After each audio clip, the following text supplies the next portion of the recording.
अस्सलाम वालेकुम। زه هومیوپیتک ډاکټر شبیر احمد تاسو خدمت کې حاضر. څنګه تاسو ته پته ده موسم ډېر یخ دی او په دې یخ موسم کې ډېر زیاتې مسلې راځي، سینه خرابېدو، نمرۍ خرابېدو، زکام او سره بیا تبه راځي.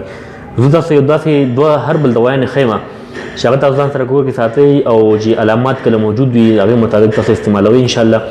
نو مرۍ به هم ټیک وي، سینه به هم ټیک وي، بلغم به هم بالکل صفا روځي په اسانه باندې او ټوخې به هم سره ختم شي انشاءالله او زکام به هم سره ختم شي.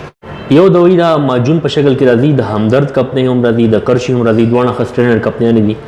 تاسو ته کم هم میلاو شي په سټور کې، هغه واخلئ. لوکي سپستان په نوم باندې لوکي سپستان دا ماجون راځي. دا تاسو سحر او ماښام نیم مچه اوبو سره تاسو استعمالولی شئ، ګرم اوبو سره انشاءالله. دې سره به ټوخې مرۍ خرابېدل چې کوم وي او بلغم بالکل ایزي آسان طریقې سره راوځي او ټوخې سره بالکل ختم شي انشاءالله. دې سره بله دوایي دا صدوري سیرپ، دا د همدرد کمپنۍ راځي. دا تاسو استعمالولی شئ، ډېر ښکلی رزلټ یې دی. دې کې چې کوم ډایبیټک پیشنټ دي، شوګر مریضان دي، هغې دپاره شوګر فري هم راځي او نارمل هم چې کوم خوږه دوایي دا هم راځي.